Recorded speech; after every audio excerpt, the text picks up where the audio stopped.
Hello बच्चों, कैसे हो आप लोग। पिछले वीडियो में हम लोगों ने बहुपद के बारे में, घात वगैरह के बारे में देखा था। इस वीडियो में हम लोग बहुपद के शून्य के बारे में देखेंगे। बहुपद के शून्य क्या होते हैं, कैसे करते हैं, आपको छोटा सा टॉपिक है, अच्छे से समझ में आएगा।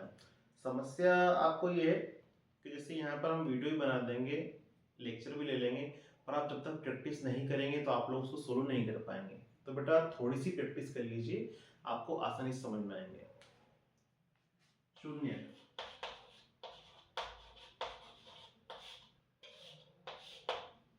बहुपद के शून्य। देखिए एक सवाल दे दिया,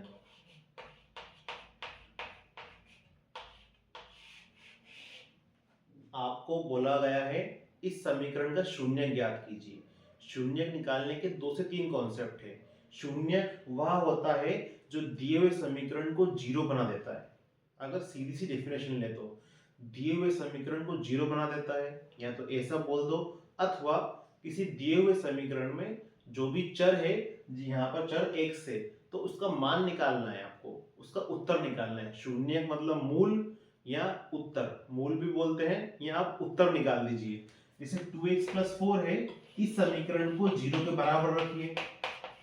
इसके बराबर रखना है, जीरो के बराबर। शून्य निकालने के लिए दिए हुए समीकरण को जीरो के बराबर रख दीजिए। ठीक है, क्या बोला मैंने, शून्य का अगर निकालना है तो दिया हुआ समीकरण जो है किसके बराबर रख दो, जीरो के बराबर, और इसे हल कर दो। हल इजीली करेंगे, 4 उधर गया तो माइनस का हो जाएगा। राजपाल तुमने गलती की थी, यहाँ पर तुम उधर ले गए थे तो साइन नहीं बदला था, है ना, ध्यान दो इसको। तो 2x+4 बराबर 0, इसको आगे सोल्व करेंगे तो x बराबर -4/2, तो x बराबर हो गया -2, ये आपका कैंसिल हो जाता है यहाँ से। तो इस समीकरण का शून्य क्या हो गया आपका, -2। तो शून्य का आप ऐसे निकाल दीजिए।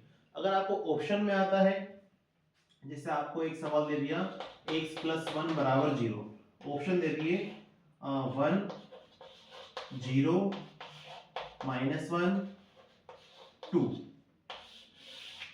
इसका शून्य आपको पूछा कि शून्य क्या है, तो या तो इसको ही आप जीरो के बराबर रख दीजिए। आपको प्रश्न में दिया है px बराबर x+1 का शून्य निम्न में से क्या होगा। px बराबर x+1 का शून्य निम्न में से क्या होगा। तो शून्य निकालने के लिए x+1 को, जो हमारा समीकरण है, उसको जीरो के बराबर रखेंगे। इस वन को उधर ले आओ तो x बराबर -1, इसका शून्य हो गया। ठीक है, ऐसे समझ लो। या हमें जीरो चाहिए, x के प्लेस पे 1 रखो। ऑप्शन से अगर करना है तो इस x की जगह 1 रखो, तो 1 और 1 2 आता है, जीरो नहीं मिलता। x की जगह पर 0 रखो तो 0 + 1 क्या आता है, 1 आता है, जीरो नहीं आता। लेकिन जब मैं x की जगह पर -1 रखता हूं तो -1 + 1 क्या हो जाता है मेरा, 0। मतलब आपका सी जो है सही ऑप्शन है। तो शून्य इस प्रकार से आप लोग निकाल सकते हो। एक सवाल देखिएगा इस टाइप का,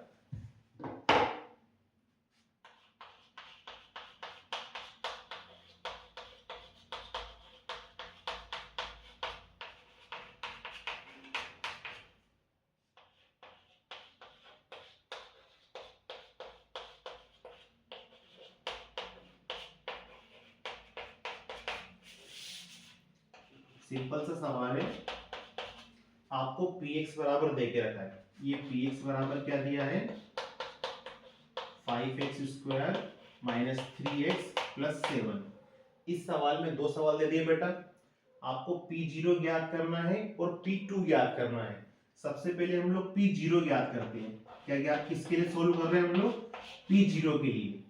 अब इन दोनों को आप ध्यान से देखिए, यहाँ p लिखा है, यहाँ p लिखा है, यहाँ ब्रैकेट बना है, यहाँ ब्रैकेट बना है, यहाँ अंदर x लिखा है, यहाँ अंदर 0 लिखा है। आपको डायरेक्टली यहाँ देखना है, ये x की वैल्यू है आपकी। इस समीकरण में x बराबर क्या रख दें हम लोग, 0। क्या रख दें, x बराबर 0।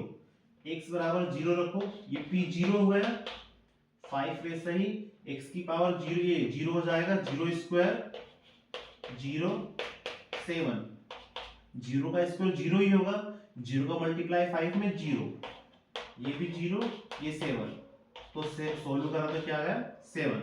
बहुत सिंपल है। आपको P0 निकालने का बोला तो दिए हुए समीकरण में 0 रख दो। अब इसी प्रकार P2 निकालने का बोला है आपसे, तो दिए हुए समीकरण में अब क्या रख देंगे बेटा हम लोग 2, है ना। अब P2 निकालना है आपको, तो दिए हुए समीकरण में x बराबर 2 रख देंगे, तो P2 बराबर 5, 2 का स्क्वायर 4, 3, ये 2 ऐसा ही प्लस 7, 5 4 जा 20, 3 2 जा 6 प्लस 7, 20 प्लस 7 27, 6 गया 21, ये आपका P2 निकल गया। तो इस टाइप के भी सवाल बहुत इजी आपको पढ़ते हैं, इसे नोट कीजिएगा, इंपॉर्टेंट है ये।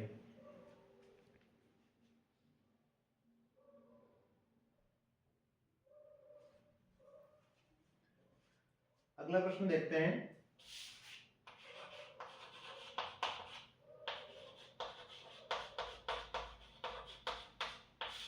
दर्शाओ कि 0 और 2 बहुपद, ये इंपॉर्टेंट सवाल है बेटा, सवाल है बहुपद x स्क्वायर माइनस 2x के शून्य के। ठीक है, यही सवाल है, ये आपको प्रूफ करना है। या अथवा में ऐसा भी बोल सकता है प्रश्न में आपको, इसका अथवा वाले प्रश्न ऐसा आ सकता है कि शून्यक ज्ञात करो। आपको दोनों तरीके से ये दे सकता है, ठीक है।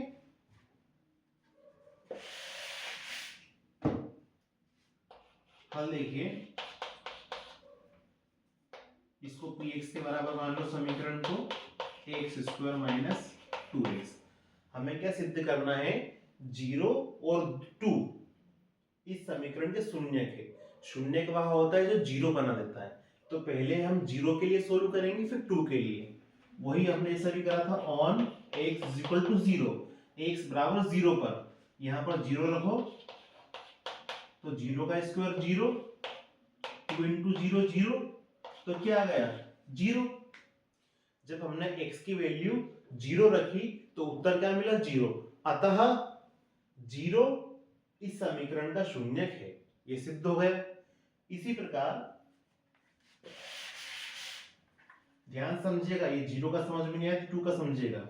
हमें सिद्ध करना है कि 0 और 2, दो सवाल दिए, 1 और 1 2, तो 0 व 2 बहुपद, ये बहुपद दिया है, इसके शून्यक है। तो सोल्व करने के लिए ये वैल्यू यहां रख दो, अगर 0 उत्तर आता है तो सिद्ध हो जाएगा। x की वैल्यू 2 रखेंगे, x बराबर क्या रखेंगे 2 रखो यहां पर, ये P2 हो गया, ये हो गया 2 का स्क्वायर माइनस 2, x की वैल्यू 2 रखी, 2 2 जा 4, ये भी 4, क्या बन गया हमारा 0।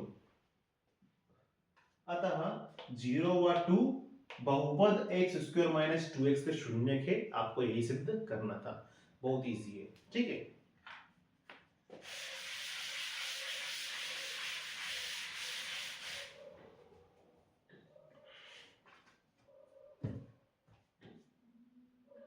एक सवाल है, इसको देखिएगा।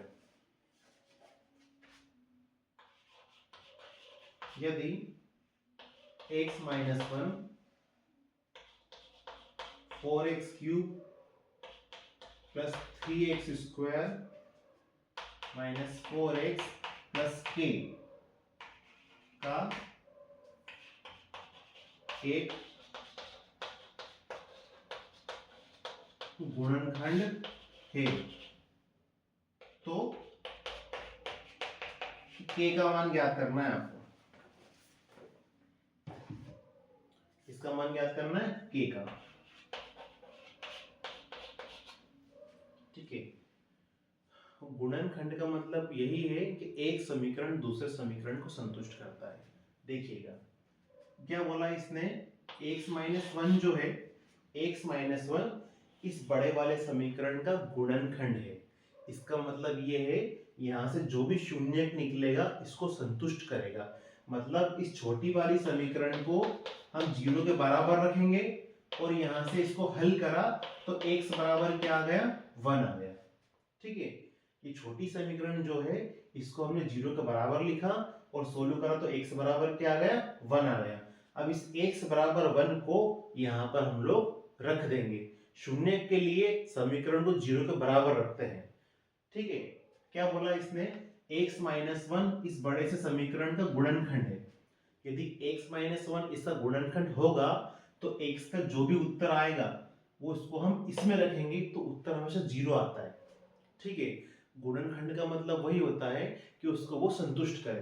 तो यहाँ पर x की वैल्यू कितनी आ गई हमारी, 1। x की वैल्यू 1 हमारी यहाँ से आई है।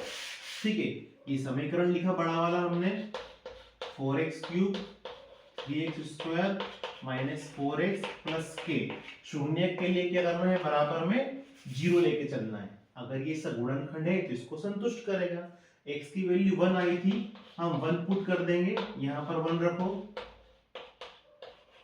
यहाँ पर 1 रखो, यहाँ पर 1 रखो, ये k बेस है ये। ठीक है, 1 का क्यूब 1, 1 इंटू 4 4, इसी प्रकार ये हो गया 3, ये minus 4 plus k is equal to 0। 4 से 4 कैंसिल, k वैसा ही लिखा, 3 उधर चला जाएगा तो ये हो जाएगा माइनस का। आई होप बेटा ये आपको समझ में आ गया होगा। तो यहाँ से k की वैल्यू में इजीली निकाल ली। आईएमपी सवाल है, इसको नोट जरूर कीजिएगा। ठीक है,